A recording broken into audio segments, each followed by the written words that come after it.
Hey, everybody, welcome to the Ronline Report. Today's guest has been a coach for 30 years. You probably know him from the Raising the Bar series of videos directed by his brother, Mike Pulcinella. Please welcome from Delaware, not Mike, David Pulcinella. What's up, David? Don't do it, man. Don't call me Mike. I get that too much. I Well, you get that guys too look often. identical, like twins. That's why. So, Yeah, that's a good point. Really good point. so you had a great idea. We've been messaging, and a topic that comes up every now and then, especially when an athlete seems to have made, I don't know, maybe not the wrong decision, but by moving around the coaches, we call it coach hopping. Yeah. It doesn't give coaches enough time to really learn their body the way somebody would if they stuck with one coach through their entire career. We think of guys like Chad Nichols and Ronnie Coleman, that team. We think about Honey Rambod and Phil Heath, Flex Lewis and Neil Hill. And this came up recently because Hassan Mustafa took second place at a couple of shows. He was the heavy favorite to win.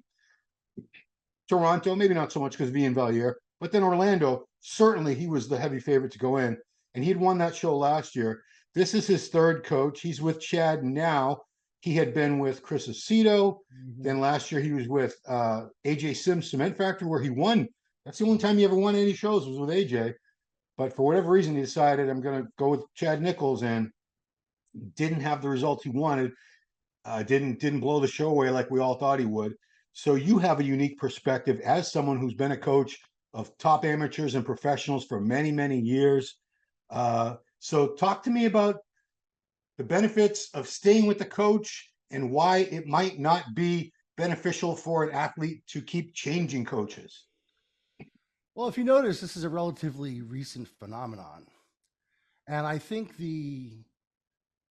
social media is largely to blame. First of all, there's very little room for man to man, human to human contact anymore. Hmm. The conversations that matter are not held face to face. They're done on social media for the public to see, for everyone to see. Hmm. So there were no discussions. There are usually no discussions about where the coach is failing before the person leaves, and they just leave. The problem with that is that it takes time. Just give it time. The client needs to give the coach time to learn his body. We all know this. And you know, how many times have you seen someone coach hop and it benefited them versus staying with the same coach and it benefited them?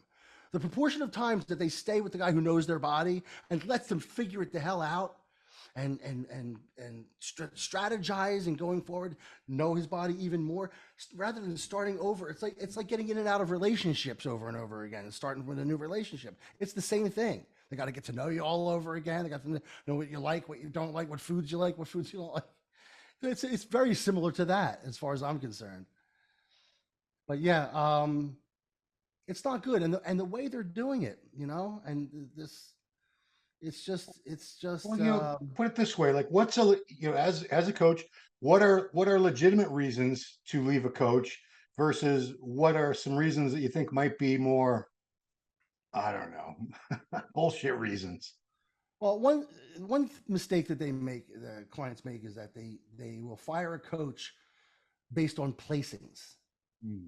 and that's really not a good barometer of how you're progressing as a bodybuilder. You need to make sure you as a bodybuilder are progressing. Now, as you progress, here's the conundrum. As you progress as a bodybuilder and get better and better, you're up against better and better competitors because you're moving up the ladder of shows in importance and magnitude. Yeah, So as you move up that ladder, you're competing against people who are more your equals. right. You're also starting to deal with people who might work harder than you or take more drugs than you. Mm. So you have to look at it that way and not, I took third in the last two contests. I'm not moving up. I'm not moving up. Well, who are you going against? Let's look at that. And are these people really like top competitors? They probably are at the point where you're getting and you're a pro and you're turning pro and you're in pro shows and you're up against the best in the world. So really monitor yourself by looking at yourself as a barometer. Am I a better bodybuilder than I was last season? If your coach is doing his job, don't leave. Figure things out together. Yeah, well, that's a good point because I remember I had an argument with a national level guy, heavy or super heavy. I can't remember. I'm not going to call him out by name, but genetically gifted. I just don't think this guy's ever really put in the focus. He's one of those guys where I look at it and say, man, if I had that guy's genetics, I could have been freaking amazing. And I said, I was being honest with him. I said, I don't think you've gotten any better in the past few years. He goes, oh, really? Because my placing improved from this to that. And I said, well, I looked at the lineups. I said, first of all, the class where you did better was smaller. And I looked at the guys you beat weren't that great. It's all based on who you're standing next to. You could look amazing, best of your life. And you might happen to be in a class with some really amazing guys who they look better than you.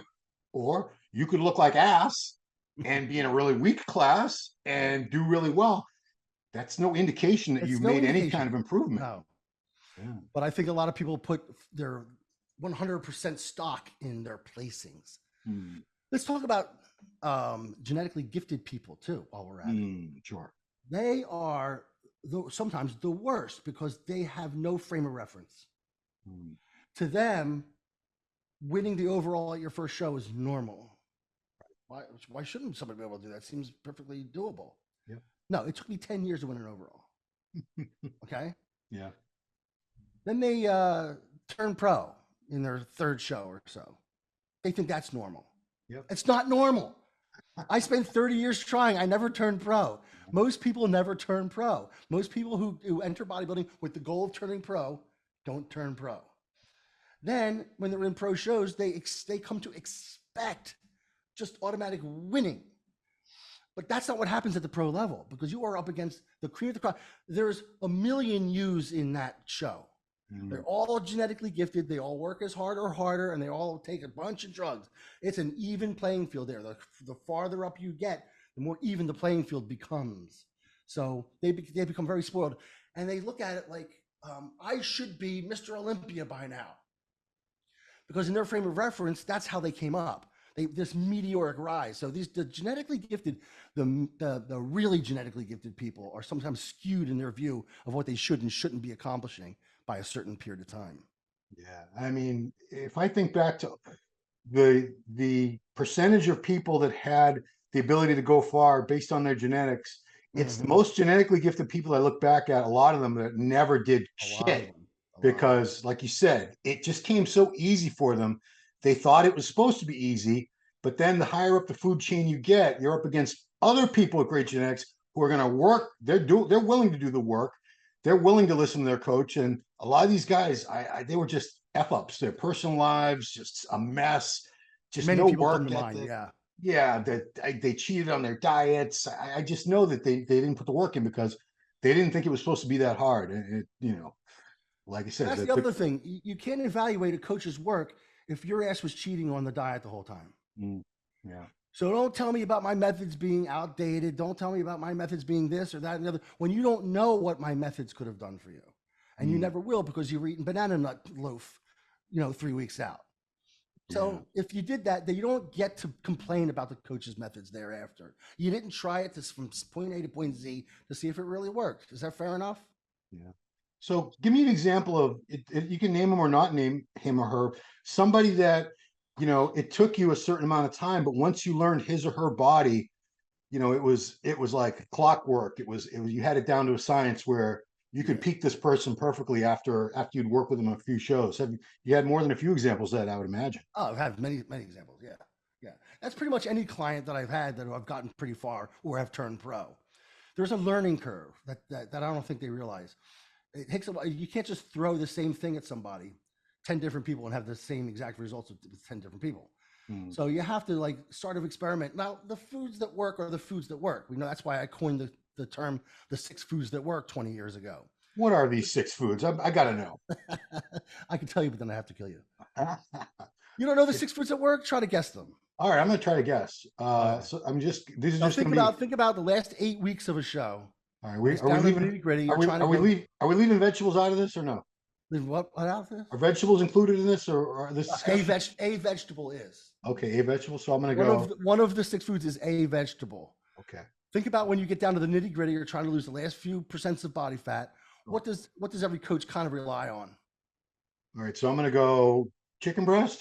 One. Is I got one? Okay. One. Uh, sweet potato, 2, egg whites. 3. Wow. Okay, I'm doing great. Uh, I bet you don't let it be. Lean red meat. No. Damn it. Not every Broccoli. person could get not every person can get away with eating red meat prior to a show. Okay. Whitefish. Correct? Is it a specific one? Tuna, I usually say tuna because it's easy and convenient. Okay, fair enough. 4. We got is broccoli. One of them. We got 4. That's 5. Oh wow, shit. So one left. Turkey breast. Right. Right. You're not thinking. Damn it. What'd you have for breakfast this morning? Oats. I And, have eggs and oatmeal. yeah, and you already mentioned egg whites, right? Yep. Yep, So that's it. Wait, I already said egg whites. So was oatmeal one of them? Oatmeal, egg whites, tuna, sweet potato, chicken breast, broccoli. Okay. So we're not going to go into the whole situation, but you had a client that dropped you without really telling you. He told everyone on social media that he was dropping you, and Yeah. which is not the way things are typically handled in our generation, but whatever. Right. So he was upset about the 6 foods So because well, he that's what he wanted. said, but he had never expressed that to me when I was coaching him. He never said anything about the foods I was feeding him 8 to 10 weeks out from a show. Never. And by the way, he calls it outdated, but I want to know what custom foods are out there that aren't those things that people are using. And it's all a matter of, you know this as well as I do. It's all a matter of eating the most effective foods that you possibly can get your hands on that last 8 weeks and doing it in a specific macro breakdown that works for that person's body. Yeah. I mean, That's it. I could see situations if someone's got like a food allergy to something. Obviously, they can't eat Absolutely. That's a that. whole different animal. Yeah. That's a whole different animal. You Um, got to customize it. But like I said earlier, how can you assess the efficiency of a plan, of a protocol, when you didn't 100% follow it? well, And I know that about this particular person because Yeah. many people were telling me he's eating, this, he's eating that, he's eating fast food, he's eating candy, whatever. And that's his Oh, boy. decision to make. But then you don't go ahead and bash the system that the coach used when you weren't following the system. So, I mean, I think a lot of it, You don't get to bitch about it. right. I think a lot of it comes from like peer pressure where the athletes, they're hearing from other athletes, friends of theirs saying, you should really go with, It they seemed to have, me, everyone's got like 1 or 2 coaches in their head that they think are the right. only coaches that know anything, and everyone else is like a hack. Yeah. And the more you say that, the more I think about it, the more it seemed to me like everything I read in that paragraph was something that someone had put in his head. Because he never used to say that. He used to say to potential clients of mine, if you're going to use Dave, understand he's old school. It's really, old school, harsh, but it gets the job done. That was always his quote unquote. Now all of a sudden that same method is not good enough. Why? Yeah. I mean, somebody got in his head, I think. And that happens a lot because every coach is going to tell you why you should be with them. well, I mean, that's another issue too, is I think a lot of coach hopping happens because there's client poaching. Some guys are notorious, not going to name names, for messaging athletes and saying, I've been watching you and I really think I can help you a lot more than the coach you're currently with. And it gets in their head and they're thinking, oh boy, this guy could do things for me that it's like the relationship. There's always, the grass is always greener on the other side. They're thinking, well, maybe if this guy could make me Mr. Olympia or whatever. Right. That's wishful thinking. Yeah. It's always that kind of a deal. The only time I ever do that, if I approach someone to try to get them as a client, the first question I'll ask them is, do you have a coach? If they do, I step off. It's just this is the way it should be. Yeah. This is the way it should be. You don't get that courtesy yourself. Yeah. Because I mean, breaking up, I think it's a legitimate reason to leave a coach if you're not improving. You're doing exactly what this coach, you're executing the plan 100%, right? and still your body is not looking the way it should look. Right. You're not peaking right. You're coming in spilled over, Right. flat, or whatever, because that's a coach's job. His job is to make you look your best on contest day. And if a coach isn't doing that, he's not doing his job. Correct. But if you are looking the best you ever looked and you're improving from show to show, then again, the placings aren't always going to Regardless of reflect that, placing, right. because that depends on who just happens to show up that day. That's not a legitimate Yeah. reason in my mind to Yeah. try to leave another coach. But Another problem is it's the fact yeah. that there's so many coaches now, and they vary in terms of quality and experience by such a huge margin. You have people who have done no shows. Not that that's a prerequisite. It's not. Right. But it helps. Yeah. Very little formal education. Probably have a coach themselves and are learning as they go. And I understand you have to start somewhere, but man, the quality of coaches really varies. You got to be really careful and do your homework before you hire a coach. They have to have experience. They have to have gotten people turn them pro, have a lot of wins under their belt, have formal education. You know, I think because of social media, and some people are amazing at marketing themselves. They're just some of these coaches that they're not really that experienced at all. They're not that right. knowledgeable at all. But man, they can make cool videos and graphics and That's you becoming know more important these days. Yeah, Ron. keywords, and they can make these posts and think, wow, this guy's the greatest coach of all. I mean, someone that comes to mind, and again, I'm totally changing all the names to protect the guilty. Guy I know, he did his second pro qualifier this year. His coach is a very young guy, and I looked it up because I wasn't gonna, I don't have Right. time to coach him. But I looked at the guy last year. And I said, this coach looks pretty young, and I don't see a lot of experience and this and that. But I'll give him the benefit of the doubt.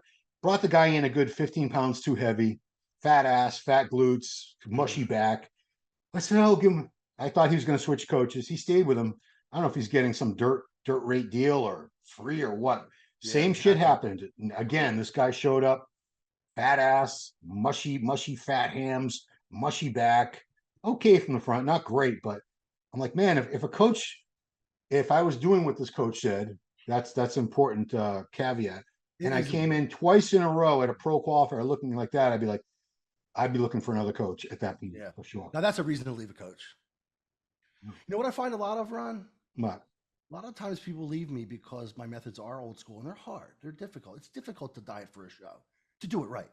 yeah, So a lot of times people leave me because they couldn't do it. They just couldn't hack it. They couldn't do it. And they thought to themselves, especially if I was the only coach they ever had, as was the situation with this kid this week. yeah. They think there has to be, this can't be the way it goes. This can't be it. It has to be an easier, better way where I can eat this food and that food. I don't have to restrict this and that. There has to be a better way. I'm going to go to a different coach. They go to a different coach. They can eat their nom noms now and they're happy, No. right? They get their little treats and they get to eat fruit and they get to eat their protein bars. And then they never look the same as they did with me again. That happens so much. And it's almost like they don't see that. They're more happy about the fact that they can eat the nom noms than they are upset about the fact that they never looked as good as when they were with me. It's a weird conundrum. It really is. Yeah, that's. I think there's a lot of people. Back in our day, that wasn't. I don't remember the word. I started competing in '89. I think you were even sooner than me, but I don't remember the phrase Yeah. cheat meal. I don't think that phrase existed. Cheat Cheat meal, meal? No, you started your diet 12 weeks out and you dieted. and you ate 6 foods and you didn't deviate from that and you drank nothing but water until the show was over. That's just what was expected and what you did. Right. A cheat meal meant you fucked up your diet and you have to I start mean, over again. I mean, I agree with refeeding. That's one thing, but these people do like junk meals. yeah. It's McDonald's. You go out to McDonald's, get a double quarter pounder of cheese and the fries. Well, I mean, it comes back to I think that whole if it fits your macros Yeah, phenomena trend in dieting. they It want more of got a it. scenario like that. It got in all these people's heads, especially the younger generation, that yeah, I should be able to eat whatever the hell I want as long as it fits my macros. And that guy ate Pop Tarts, and they're looking at some influencer who's juiced out of his skull, Yeah, slamming Clen and T3 and GH and DNP. and he's shredded, and he's sitting there. Oh, I'm like, look at my Pop Tarts today. I had strawberry That Pop Tarts happens a today. lot. You see Yeah. that a lot, man. And they're thinking, okay, well, I should be able to eat Pop Tarts and look like that too. And this Yeah. guy's telling me I got to eat freaking It's broccoli and a such a chicken shitty breast. sell, isn't it, man? It's Mm, such a mind-boggling shitty sell to get somebody who got in shape with drugs and 6 foods at work or whatever, and hard work and cardio, and there's even a Snickers bar claiming that he looks like that despite the fact that he eats those things, and you yeah. know that he's just a one and done with that one bar, and doesn't normally do that. It's terrible. It really is. That's social media, man. I'm telling you, it makes it too easy. And then these people don't think they need to have a conversation with their coach. They just leave and they get another coach, and then you have to find out on the street. Still trying to figure out what are some variables that you've had to work with people and really figure out that everybody's not the same. Everyone doesn't respond to what food, PEDs. Everything's going to be a little different for every person, correct? Correct. And so it takes me usually a couple of years to really figure somebody out. But having said that, the longer I work with someone, the more I learn about them. Hmm. So it's so foolish to leave a coach you've been with for 4 or 5 years who knows you inside and out. And this new person's going to have to start all over again with scratch. The best they could hope to do is to have the client bring some of my old materials to him to show him what I was doing, Hmm. which is cheating. Yeah. You It use could my be. stuff to kickstart him. Yeah, that's true. But yeah, so once you never finish, you never completely know how a client's going to respond. And the first few shows are almost experiments. Hmm. So if you are going to leave a coach that you've been with for years and go to a new one, his first few shows are going to be experiments. Hmm. Yeah. So you better be prepared for that. Yeah. Well, I mean, like you said, I've seen that happen where when they move to a new coach, the first couple of shows they do together, the result isn't spectacular. Never. And typically, if they stay with that coach and it's a good coach, they If it's a will good coach. they will Well, figure it out and yeah, they will get the look down pat. But exactly. if you But with a keep person who has a habit of leaving coaches if they don't place well, he'll just coach hop forever. and I hope that's not the case with him. Or he's somebody that has phenomenal potential. I'd love to see Hassan I know. up there. I was so happy to have him under my belt because I know what we could do. Mm. I know Wait, it. wait, you didn't work with Hassan, did you? What are you talking about? Oh, I thought you were talking about the other guy. Oh, no, no, he was No, I great. I never mean, worked with. I wish I had more of his caliber. Yeah, yeah, I yeah. love getting talent when I have pure talent that also is willing to work. But Mm. that combination, Ron, is so difficult to find because usually the ones with the most genetic gifts are just intrinsically the laziest because they Yeah. can be. Yeah, I've had, I worked with Hani Rambod on his MD column for like 12 years. And we talked about that a lot because some people are very coachable. Some people are not. They Yeah, don't want to follow directions. They'll second guess everything. They'll hit up other coaches or other people, say, my coach that's a says to pet do that. peeve of mine. Like, This coach said this. This what do you person think I said should this and that. do? Yeah. And what do I get insulted when I get those inquiries from people. I said, you have a coach. Why aren't you listening to your coach? Why did you hire Isn't this that person if you awful? don't trust them? What are you doing? Why even have a coach? Just coach yourself Right. Yeah. or get a coach you trust. You brought up a good point there. What about coaching yourself? I know it's not in vogue now, but when you were starting out, when I was starting, there I were no have no idea what coaches. it's like to work with a coach. Yeah, I don't either. I don't know what that's like. I don't know what that means. Yeah. Everything I did was based on input that I looked in the mirror. I saw what was there. I made the appropriate adjustments. I gave them time to work. And then I reevaluated myself until the job was done.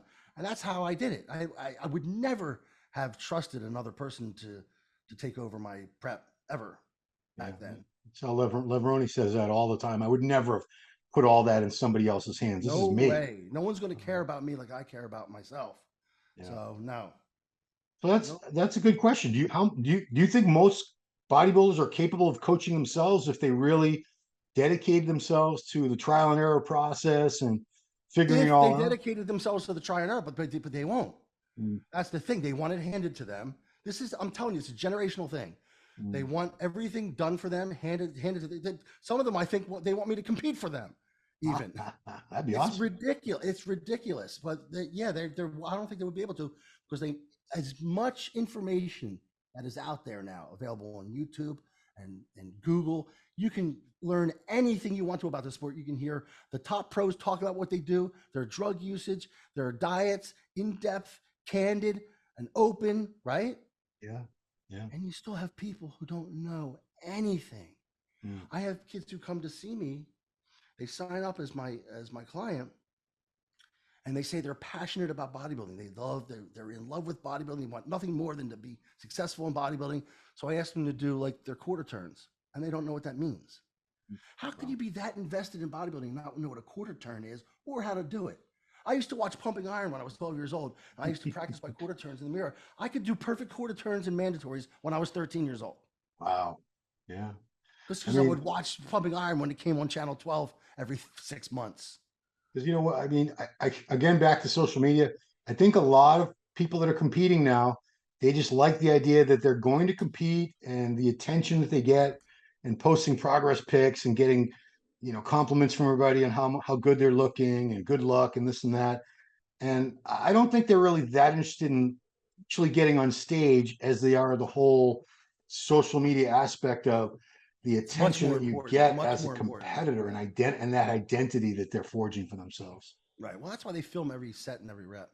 Yeah. Um, because they're trying to chronicle it, the whole thing, which I understand. You want that for posterity, but um, yeah, it's all about the experience, the likes, the shares, the attention, and it seems like it's secondarily about winning. Mm. To me, when you do a show, it's all about winning. That's what Yeah. else is it about Yeah. if it's not winning the damn thing? And when we lost shows, we didn't have a bunch of people telling us we were robbed and we should have won and those judges are morons, because Right. the people that we knew, they were experienced, either bodybuilders themselves or very experienced spectators with a good eye. They knew how contests were judged, whereas a lot of people who sort of follow bodybuilding and bodybuilders on social media, I don't think a lot of them have a grasp of what the uh, what the judges are looking for, how shows are judged. They like a person, they follow a person, they expect that person to win. If that person doesn't win, does you can't tell them, well, it's because of this and that. It's because this guy was better than them and that guy was better than them or that girl. They're just, that's my guy or my girl, and they should have won because that's my favorite. Well, they're not students of the sport. Yeah. Quite simply, they don't know the ins and outs of the actual judging criterion and how it Mm, works. That's why yeah. the Trend Twins are more popular than Frank Zane at the Expos. You're right, Trent. Yeah, Yeah, I they're all gotta running admit around that's the a building, and Frank Zane has like two people at his table. wow. Well, it's a catchy name, Trent Twins, I gotta admit. But I geez, have to, yeah, I agree. I do I'm give him credit for coming up with that name. mad that I That was didn't think of it myself. freaking genius. Freaking genius. It's so catchy. It really is. I don't even know the kids. I don't watch any of their videos, but I Right. know who the Trend Twins are for sure. Exactly. Yeah, See? See? yeah. So let's wrap this up with some advice to aspiring competitors or current competitors, uh, if they're about to hire a coach or if they have a coach, if they've been improving but not placing where they want. Just what are some things they need to keep in mind before they start jumping ship at the. Well, as a client, if you're going to hire a coach, you should do as much research on them as possible. I always tell people when they get in my book for a consultation, Google me, see what Mm, comes up, see what kind of experience I have. Do you know anything about me? Well, no. Well, find out about me. I want you to do your homework on me before you see me next week. And that way you can really assess how valuable or invaluable I might be. Um, that's very important. So you know that the guy you're going to hire has some experience yeah, and has some winners under his belt or her belt. yeah. You agree with that? Oh, 100%. I mean, I can't believe that people hire coaches without looking into them at all. They Why do would you all the do that? time. They do all the That's time. that's like hiring a lawyer that you don't know if this guy's ever tried a case in his life, Uh-huh. or you know nothing about them. If I'm up for on a murder charge, I want somebody that's been in court getting people off on murder. Amen. You know what counts for more than anything these days is how many Instagram followers the person has. They seem Mm, to like equate that with their value, which is yeah, a mistake because they're not 100%. always associable at all. I mean, it has no bearing at all. I mean, No. there are people with physiques that aren't necessarily anything special on the stage but they're awesome at taking pictures, and they get lean, and they can, and they're good looking, and they have cool hair, and they The have trickery is millions of endless, followers. endless. Yeah, but Also, okay. if you're gonna leave a coach, make sure you gave him a fair shot to get you in shape. You didn't fuck around and cheat on the diet and miss workouts and miss cardios, or just dog your cardio, or any one of a number of things that most of clients do. Make sure you didn't do that. Make sure you gave him an actual chance to get you in shape. And then you can evaluate what he or she can do or can't do. But until you've done that, you don't get to bitch about a, a, a, a coach's methods if you don't know what those methods can or cannot do for you because you didn't do them. And if you slack and you don't execute the plan, if you're cheating on your diet, not doing your cardio, it doesn't matter who your coach is. You could have You got Hani people Rambod doing it. Well, 18 Hani different wouldn't things. take somebody like that on. I tell you that right now. No, no, probably not. The best coach in the world is not going to be able to help you if you don't have that work ethic and that dedication.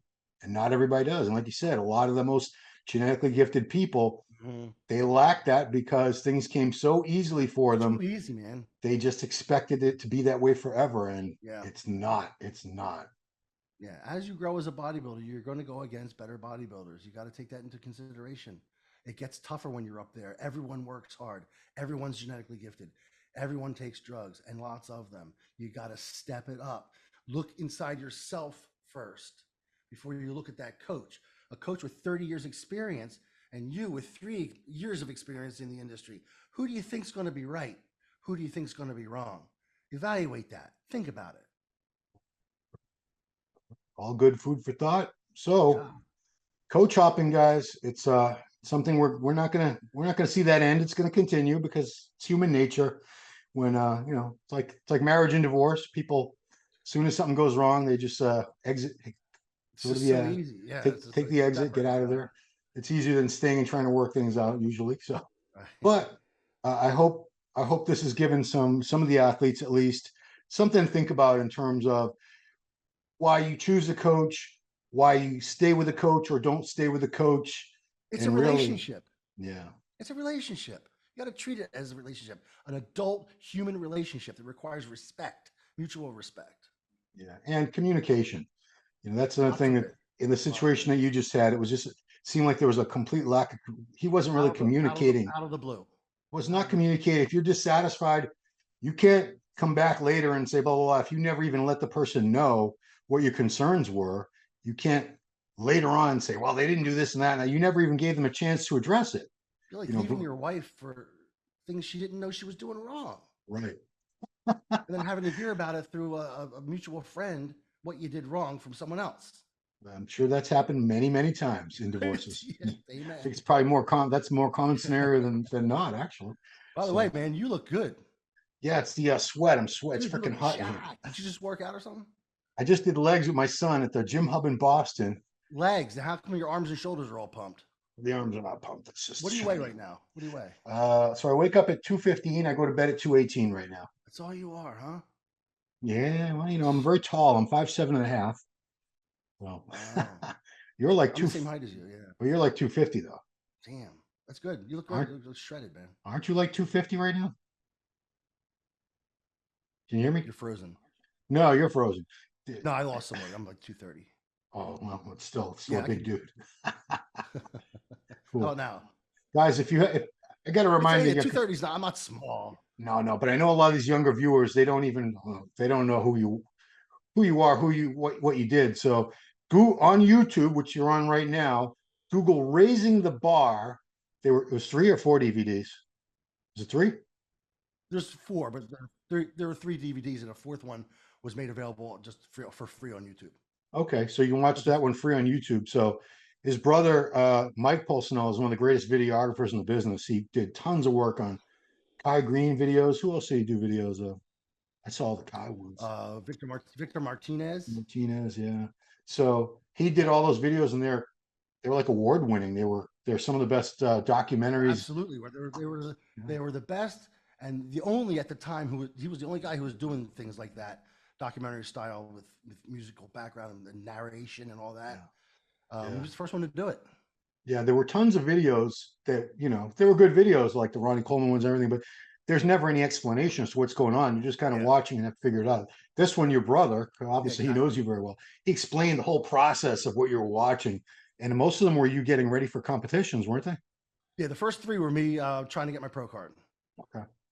Coming So back yeah, at 39, coming back at 39, winning the Delaware and the East Coast, and then qualifying for nationals, and then 3 years spent at the national level trying to turn pro, and everything that happened, and all the crazy shit that went down in those 3 years. There's some crazy shit.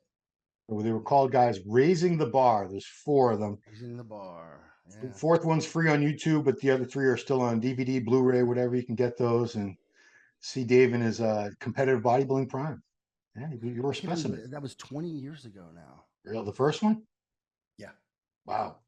Now, Dave, you're even older than me, and I'm almost 54. You're like 55, 56? 58. God bless. Yeah. Yeah. And they said we'd never make it this far, didn't they? Haha. Dude, next year, we might not make it this far. Oh, yeah. Next year I'm gonna be 60 at the end of next year. Whew, imagine that. I can't even relate to that, Ron. I can't. It's going to happen, though. It's going to I happen. can't relate to it. I don't identify as 60. See, are you at the? So you're 58 now. Mm-hmm. When someone asks you how old you are, do you have to think about it? No, I just have to painfully say it. Yeah, Just take a couple seconds. I get confused. I either go low or high sometimes. I'm like, oh wait, no, it's this. I'm very well aware of 58. You Very look well aware of fantastic, it. man. Still Thanks, looking man. great. Still sharp. Still top of your game as a coach. So that's Yeah, it. thank you. Yeah, I I try. thank you. You came up with the idea for this, so I want to thank you.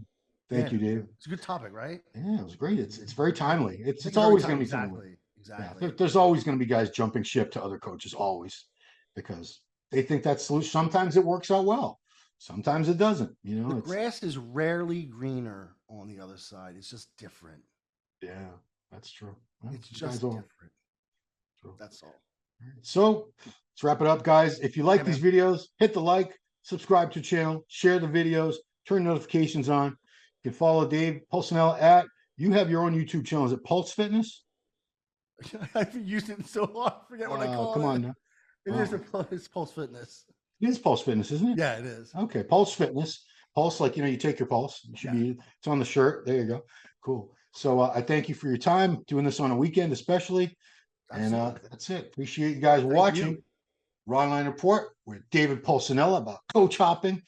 Leave your comments below, guys, what you think. We love your feedback. And that's it. We'll see you next time. Thanks for watching. Hey, did you like that video? Smash that like button, subscribe to MD, and please comment down below. Thanks for watching.